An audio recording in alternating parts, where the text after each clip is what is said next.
Hey everybody, what's going on? It's your boy Durante, aka the VA Prepper, back at it again with another episode of Keep Talking. And it's been a while, guys. I've been away for a while. I've been focusing on my personal life here, on my preps, and everything that's been unfolding in the world. I've just been so busy. Haven't really had much time to sit here and make videos. But I have a couple of days off, and I'm definitely getting back to the content making because I know that I have a lot of dedicated fans and subscribers who have been waiting for some content. So a lot has unfolded in the last 3 weeks, especially since my last video. I know I had previously talked about the Russia-Ukraine situation, and it seems now that it's escalated to the point of damn near World War III. So without further ado, let's get into it. So about 24 hours ago, U.S. intelligence had come down and told the Ukrainians that an invasion was imminent. And I know that a lot of people have been hearing that over the last few weeks. And so, imminent, next couple of days, next several days, next week or so. Basically what the world has been trying to tell the Ukraine is that an invasion was definitely going to happen. There will be no reason why Vladimir Putin would have amassed over 150,000 troops on the border in Crimea and to the north of Belarus. So over the last 2 weeks or so, Vladimir Putin has made a concerted effort to push out as many troops as possible. Some reports say there were as many as 190,000 troops stationed along the eastern, the north, and the south.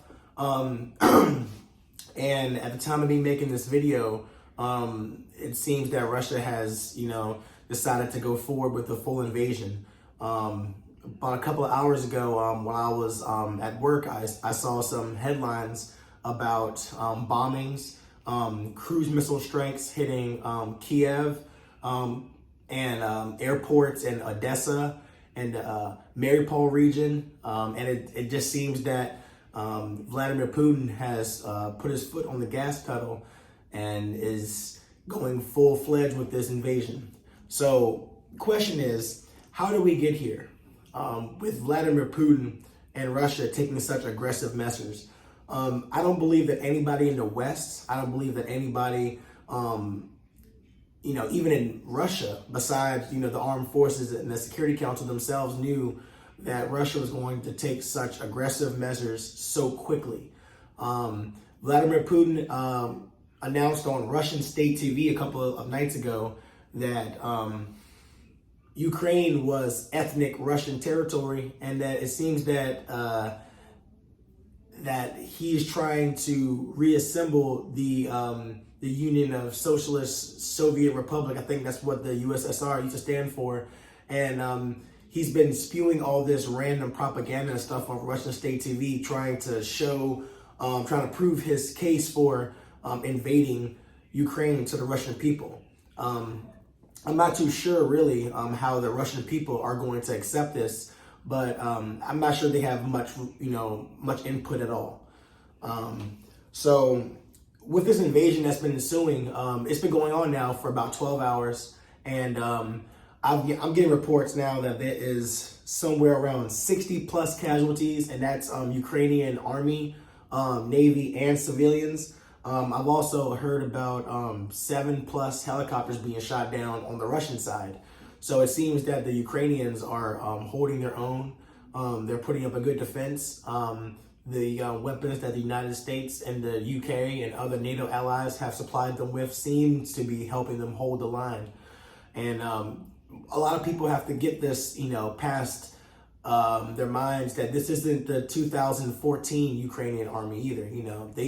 They've been battle hardened over these last 8 years, and it seems now that with the push from the north, the Belarusian forces and the Russian forces have come from the north, and they've been like stalemated pretty much. And it's only about a 25, 30 mile shot from the Belarus border down to Kiev. And on very nice roads, actually. So it seems that, Russia hasn't reached the capital city yet at the time of me making this video. So it must seem that the Ukrainian army is stalemating them. See, me personally here, there's two scenarios that I think this could go completely sour. And the first scenario is if Ukraine holds Russia to a point, or even pushes them back to a point where Vladimir Putin believes that the only way to win is to use short-range nuclear weapons, or to use nuclear weapons on a NATO city or a U.S. city to try to completely negate any more help being given to Ukrainians. Or he completely takes over Ukraine and starts to look at other territories, specifically NATO countries. I'm not really too sure exactly what Vladimir Putin's endgame is, and I'm not really too sure if a lot of people know what his endgame is. But with the size and the scope of this invasion, there's not really too much else that can be, pulled out of his hat. I mean, the last I checked the news, there were reports of explosions in almost every major city across Ukraine. So it seems that the full-scale invasion is, like what everybody feared is actually happening. So what can we do as preppers here on the home front, whether you're here in America or Canada or Mexico or in the UK? What can we do as preppers?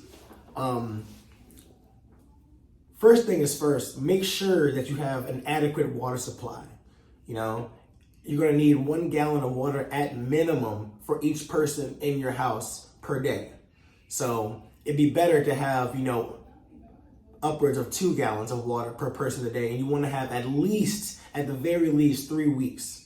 Because in case of a grid down scenario where there's an EMP, or whether it be a cyber attack where it takes down the grid, we don't know how long the infrastructure is going to be down.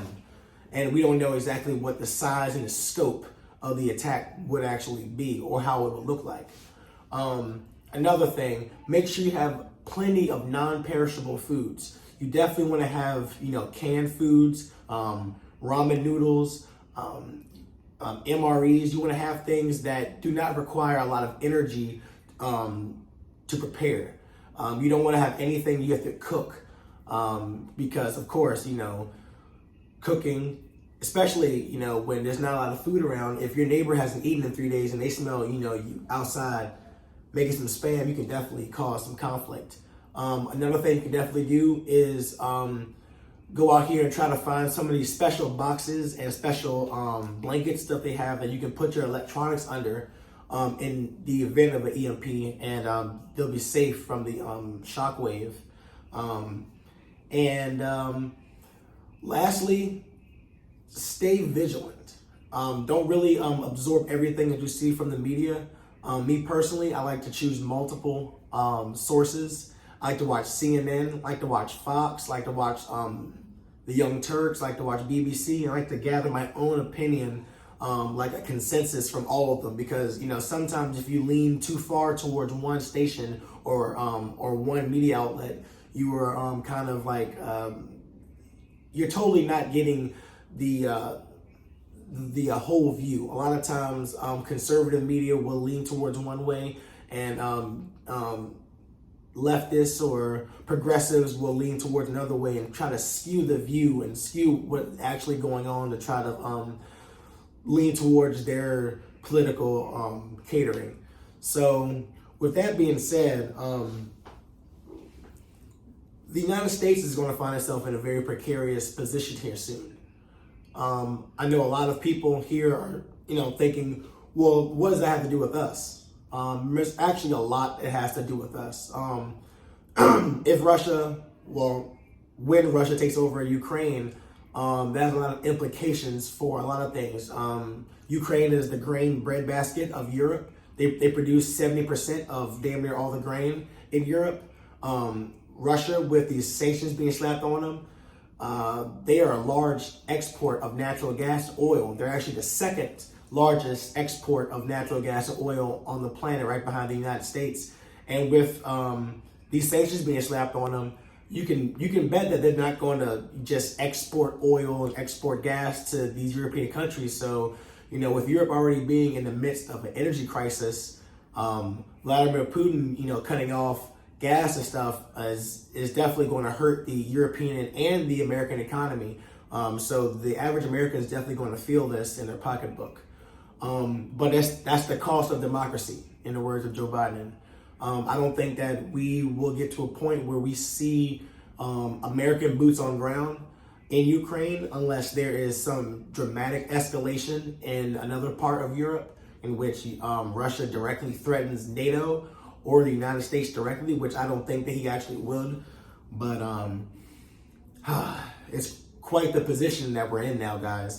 This is no longer a fantasy. It's true. Russia has invaded the Ukraine. They have crossed international lines. They are trying to rewrite. They're trying to rewrite the map, and they're doing so by violating so many international laws. And they've completely torn up the Minsk agreement that was previously agreed upon. And it just seems that we're entering a new time now, a new time. We've avoided large-scale wars now for about 85 years, and I fear that we are heading back into the midst of war, and possibly on the edge of World War III. But with that being said, guys, stay vigilant, stay prepared, and always keep talking. It's your boy, signing out.